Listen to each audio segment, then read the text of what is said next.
Vinicius Jr. buys a simple house. When they find out the reason, everyone gets excited. Vinicius Jr. was born in São Gonçalo, a city in the state of Rio de Janeiro, Brazil. Unlike the glamorous lifestyle he would later adopt as a football superstar, his early years were shaped by struggle. He grew up in a humble neighborhood, where opportunities were scarce, and dreams were often crushed by harsh realities. But even as a child, Vinicius had something that set him apart, an unshakable belief that football was his way out. His parents, despite financial difficulties, never stopped supporting him. They knew that their son had a special talent, and they did everything in their power to fuel his passion. His father would take him to training sessions, sometimes sacrificing work hours to ensure Vinicius had a shot at making it. His mother, meanwhile, managed the household with resilience, making sure her children had food on the table, even if it meant cutting back on her own needs. At the age of 6, Vinicius enrolled in a local football school, where he quickly became the standout player. His dribbles were mesmerizing, his speed unmatched, and his hunger for victory undeniable. Coaches started to take notice, whispering among themselves that the boy had something special. But talent alone wasn't enough. Without the right opportunities, many promising players from his neighborhood never made it beyond the local fields. That's when fate intervened. A scout from Flamengo, one of Brazil's biggest football clubs, saw Vinicius play and was immediately convinced. The boy was invited to join Flamengo's youth academy, an offer that could change his life forever. But there was a problem.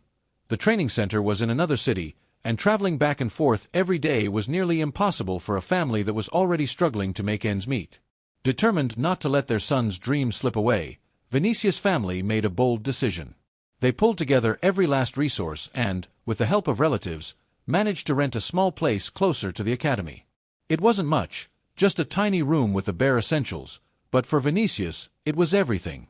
It meant he could train without the burden of long commutes. It meant he had a real chance.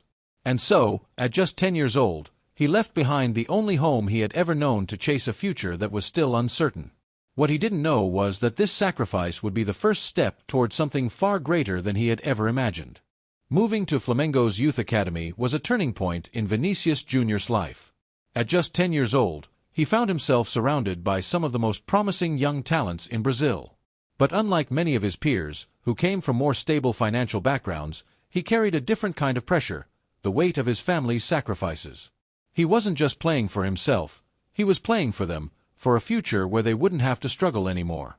From the very beginning, his skills made him stand out. He was faster, more agile, and had an uncanny ability to take on defenders with confidence. Coaches quickly realized they had a gem in their hands, a player whose dribbling and attacking instincts were beyond his years. Word spread fast within Flamengo, and soon, Vinicius was being fast-tracked through the ranks. At the age of 16, he made his professional debut for Flamengo's first team. That day, the Maracana Stadium roared as the young prodigy stepped onto the field.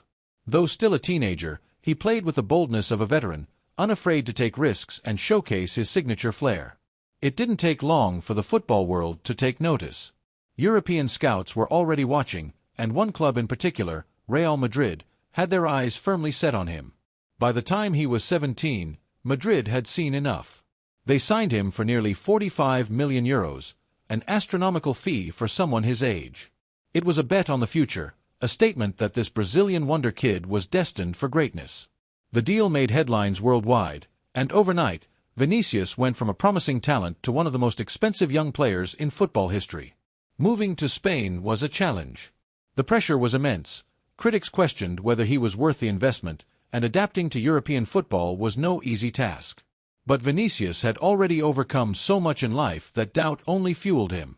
He trained harder than ever, refining his technique, improving his finishing, and growing into a player who could handle the demands of one of the biggest clubs in the world. His breakthrough came in the 2021-22 season, when he formed a lethal partnership with Karim Benzema. That year, he played a pivotal role in Real Madrid's Champions League campaign, scoring the winning goal in the final against Liverpool. It was the moment he had dreamed of since childhood, the moment where every sacrifice, every struggle, every hardship finally made sense. But despite all the fame, all the wealth, and all the accolades, Vinicius never forgot where he came from. While others chased luxury and extravagance, he remained grounded. And it was this unwavering connection to his roots that led him to make one of the most unexpected decisions of his life, buying a humble, simple house that would soon capture the world's attention. For someone earning millions of euros per year, it was expected that Vinicius Jr. would invest in extravagant properties, mansions in Madrid, luxurious beachfront homes in Brazil, or even high-end real estate in exclusive locations. And, to some extent, he did.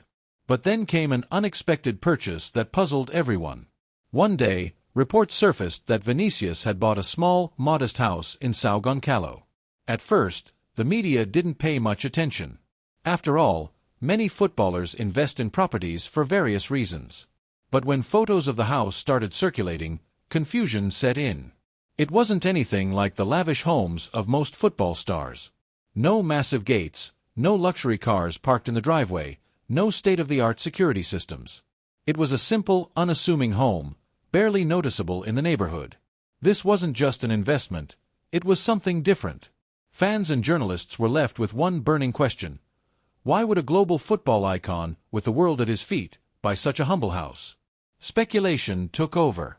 Some thought it was a secret training facility or a gift for an old friend. Others wondered if it was a nostalgic purchase, a reminder of where he came from. But none of these theories fully explained it. The mystery deepened when Vinicius himself remained silent on the matter, refusing to comment despite the growing curiosity. Meanwhile, the local community in São Gonçalo started noticing his presence more often. He wasn't just visiting, he was spending real time there. Unlike other celebrities who might hide behind tinted windows, Vinicius was seen walking through the streets, talking to old neighbors, and interacting with kids playing football on dusty fields. Then, a video surfaced on social media. A fan had recorded Vinicius outside the small house, smiling as he greeted familiar faces. The footage was simple, but it went viral instantly. It was clear that this place meant something to him. But the biggest revelation was yet to come. Just as the world was beginning to accept that this house was an anomaly in Vinicius' superstar lifestyle, an insider finally leaked the real reason behind the purchase. And when people discovered the truth, they were left speechless. The house wasn't just any house. It had a deep, emotional significance, tied directly to his past. And what Vinicius planned to do with it was far greater than anyone could have imagined. As speculation swirled, the truth behind Vinicius Jr.'s purchase of the humble house in São Gonçalo finally surfaced. And when it did, it left people in awe. This was no random real estate investment. This was the house where Vinicius Jr. had spent part of his childhood.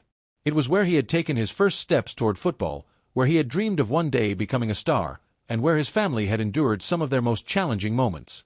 For years, this house had been more than just bricks and cement. It had been a symbol of struggle, love, and resilience.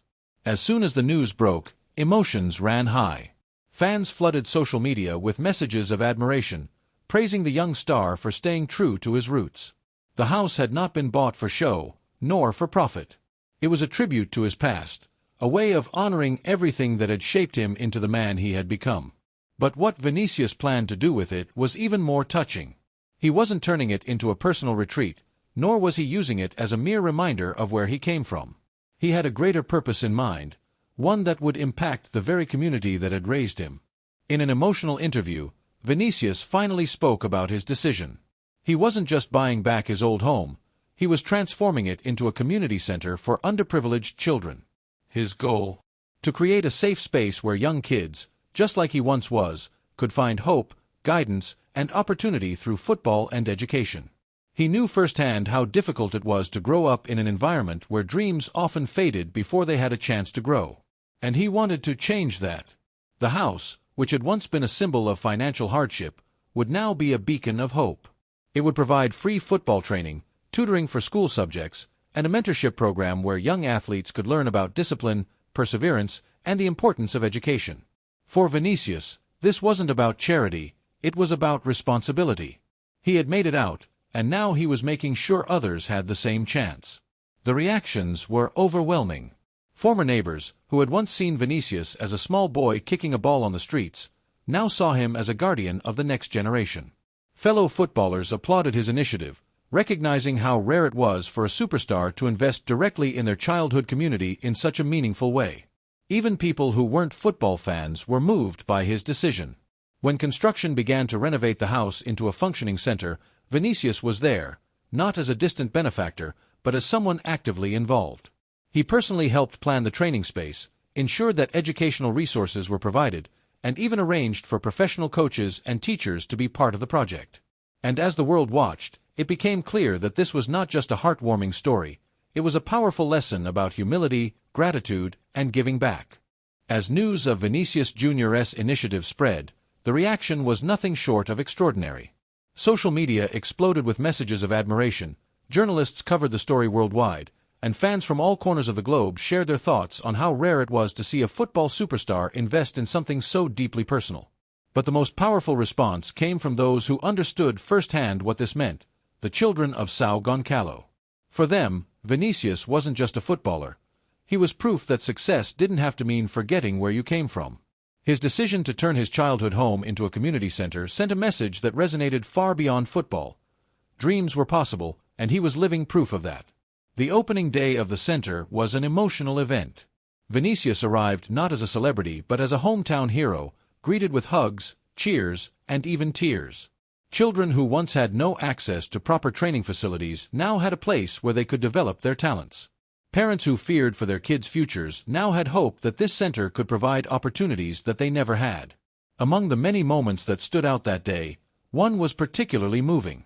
An elderly woman approached Vinicius, tears in her eyes. She had known him as a child, had seen him playing barefoot in the streets, and had witnessed the struggles his family endured. "You didn't forget us," she said, holding his hand. "You could have gone anywhere, but you came back." For Vinicius, that was exactly the point. His success wasn't just about personal achievement, it was about lifting others up along with him.